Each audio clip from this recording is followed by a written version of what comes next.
Bonjour à toutes et à tous. Aujourd'hui, nous allons parler de l'émergence du fantastique. Le fantastique, l'étrange et la science-fiction ont des frontières très fines.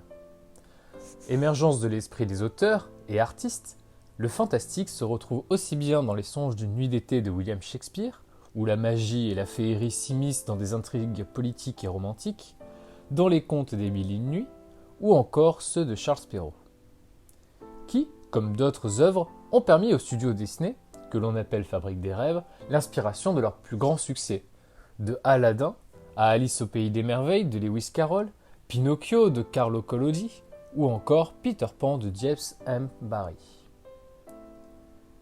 Le cinéma s'empare aussi de ce genre, en piochant dans des figures du fantastique.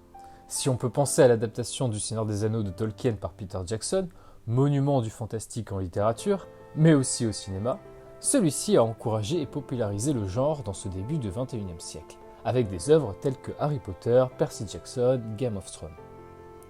Dans le jeu vidéo, les derniers Assassin's Creed qui mêlent histoire mais aussi fantastique avec les objets d'Éden, les jeux comme Zelda ou The Witcher, ou encore dans les mangas les plus populaires, One Piece et ses fruits du démon, Naruto et ses techniques ninja plus proches de la magie que de la véritable technique, Fullmetal Alchemist et ses transmutations plus fantastiques que scientifiques. Dans l'histoire de l'art. En rupture avec les siècles classiques ayant pour valeur la logique, la clarté, la raison, les romantiques explorent les forces de la nuit et de l'imaginaire. Rêverie et fantastique.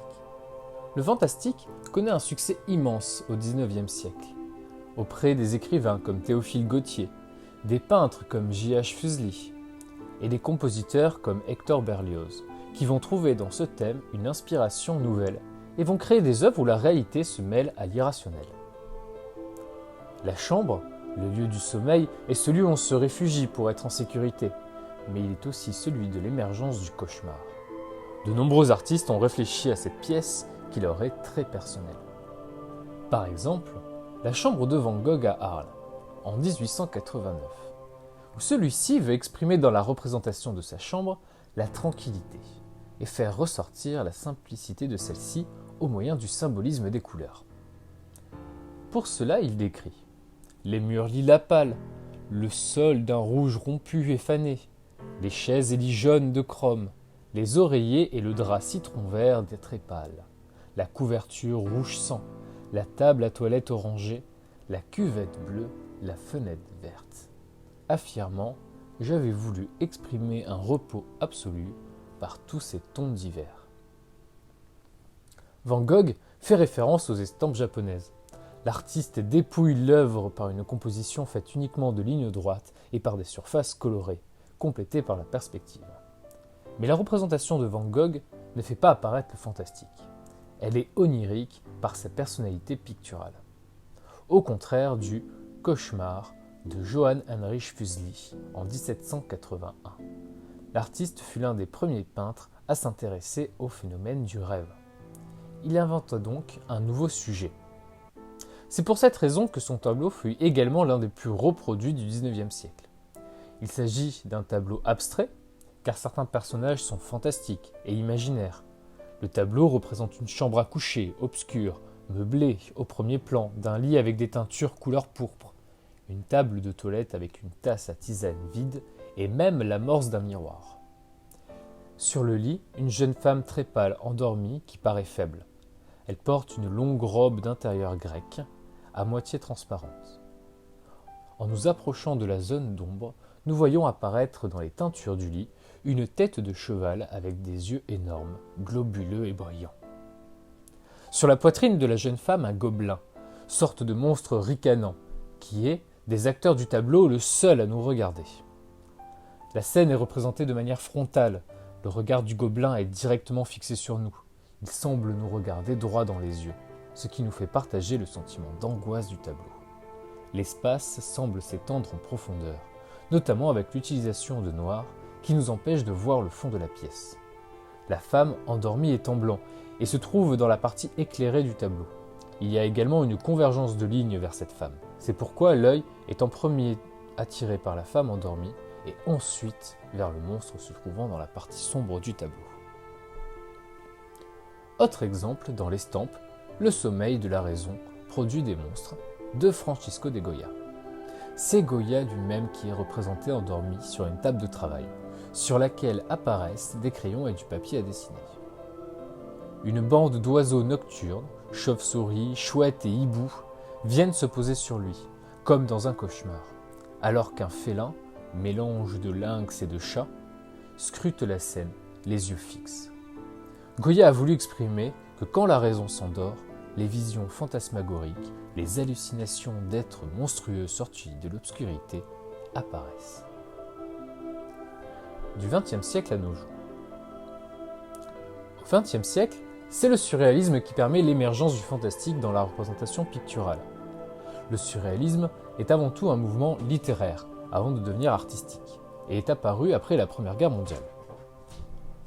Ce mouvement artistique est théorisé par André Breton en 1921 et est caractérisé par l'exploration de pratiques qui utilisent l'irrationnel et l'aléatoire et libèrent l'inconscient, grâce à l'écriture automatique, les cadavresques ou la création sous l'emprise de drogue. Le mouvement refuse donc une construction logique de l'esprit et repose sur les valeurs de l'absurde, du rêve et de l'inconscient. Par exemple, dans l'œuvre de Salvador Dali, la persistance de la mémoire est un monde onirique. Dans cette scène surréaliste, Dali imagine que des montres métalliques fondent et s'amollissent. Dali représente la plage du port de Liga, en Catalogne, sur laquelle il va ajouter des objets insolites en plus des montres coulantes. Cette peinture représente le passage de la naissance à la mort. Le temps à travers les montres est devenu élastique. Le décor imaginaire de ce tableau, que l'on croirait sorti d'un rêve, est typique du surréalisme en alliant des objets réels et imaginaires. Issu de ce mouvement, Max Ernst crée lui des photomontages. Il utilise la pratique du collage, roman-collage, réalisé à partir de gravures tirées de revues scientifiques et de romans populaires français de la fin du XIXe siècle. Par exemple, sur notre image, ici, un poisson apparaît sur l'illustration de manière surréaliste. Dès 1921, il invente un procédé très particulier de collage, où le travail de montage est systématiquement dissimulé. Max Ernst était aussi un dadaïste avant d'être un surréaliste. Un mouvement artistique, d'avant-garde, qui lui est né pendant la Grande Guerre en réaction à sa folie meurtrière, et est caractérisé par la révolte et la contestation qui se développent notamment dans les arts plastiques, la poésie, la musique, la photographie et le photomontage. Le dadaïsme modifie donc radicalement la conception de l'œuvre et se prolonge par la suite avec le surréalisme. Mais plus proche de nous, dans cette utilisation du photomontage, nous avons le collectif Plonk et Replonk. Les artistes réalisent des collages et détournements d'images et de cartes postales de la Belle Époque, réalisés avec beaucoup d'humour. Le collectif d'artistes crée des situations étranges et fantastiques sur des images sérieuses à l'origine. Un décalage qui fait du collectif des humoristes fantastiques.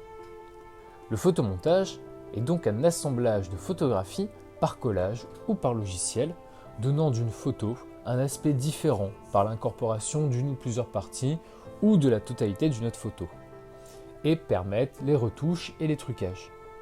Dans les cartes du collectif Plonk et Replonk, un texte est ajouté à l'image et montre le décalage entre l'image d'origine et l'ajout des artistes.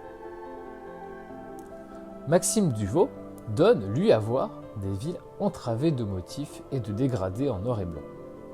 Les techniques artistiques de Maxime Duvaux sont multiples. Il emploie en grande partie le fusain, mais aussi le tampon à l'encre de Chine, ou encore la sérigraphie. Mais il s'agit aussi d'une réflexion sur la photographie, avec une représentation presque surréaliste par l'utilisation de la sérigraphie et du dessin. Une ville entre réalité et fiction. Comme les inquiétantes verticalités des gratte-ciel représentées par le peintre Georgia O'Keeffe dans City Night. Les métropoles bouillonnent grâce à l'homme. Si l'on retire de la représentation, l'espace vide va lui prendre une dimension angoissante. Comme aussi dans la ville lunaire de Paul Delvaux, ou encore dans la rue du Tramway, où chaque recoin de la ville est le fruit d'un scénario constitué de multiples symboles et apparitions fantastiques, qui remettent en question notre regard. Pourtant familières, les métropoles restent un objet de fantasme et d'incertitude, propice à l'émergence du fantastique. Dans l'imagerie populaire, le fantôme est souvent associé à une manifestation surnaturelle. Composé de 2 installations, Atlas Suite d'Arno Gessinger et Mnemnosis 42, qui vient du nom de la déesse grecque de la mémoire, pensée par Georges Didier Huberman, se font écho. Les 120 photographies d'Arno Gessinger occupent la totalité d'une coursive, surplombant le montage vidéo conçu par Georges Didier Huberman. Au sol, des projections en noir et blanc et en couleur se répondent par leur thématique, la lamentation, mais également par leur sonorité, diffusée à intervalles réguliers dans l'espace. La vie éphémère et fantomatique des images suggère l'infime préciosité de l'existence. Une angoissante réalité. Marie Weber, dans The Whispering Chamber, réalise une chambre dans laquelle le rêve, le fantastique et le cauchemar émergent dans notre réalité. Dans une pièce éclairée par de vieux abat-jours isolés de tapis de brocante, se joue devant nous une pièce au scénario étrange. Les personnages, mi-hommes, mi-animaux, séquestrent une femme dont l'expression est un troublant mélange entre plaisir et dégoût. Ainsi, les artistes dépassent les supports bidimensionnels pour faire immerger le fantastique dans la réalité. Dans Nuages de mer, installation proposée par l'artiste japonaise Fujiko Nakawa, Sculpteuse de brume nous montre une création immatérielle qui nous emmène au cœur d'une substance impalpable, laissant des impressions visuelles uniques. On est plongé dans les nuages. Car l'émergence du fantastique, c'est l'émergence du rêve dans notre réalité. C'est repenser ce qui nous entoure et aller au-delà de notre regard. Imaginer une échappatoire, un autre monde ou un monde fantastique. Ainsi, comme les 3 lois d'Arthur C. Clarke que nous parodions, quand un artiste reconnu mais vieillissant estime que quelque chose est possible, il a presque certainement raison. Mais lorsqu'il déclare que quelque chose est impossible, il a très probablement tort. La seule façon de découvrir les limites du réel, c'est de s'aventurer un peu au-delà dans l'incroyable. Et enfin, toute création suffisamment poétique est indiscernable de la magie.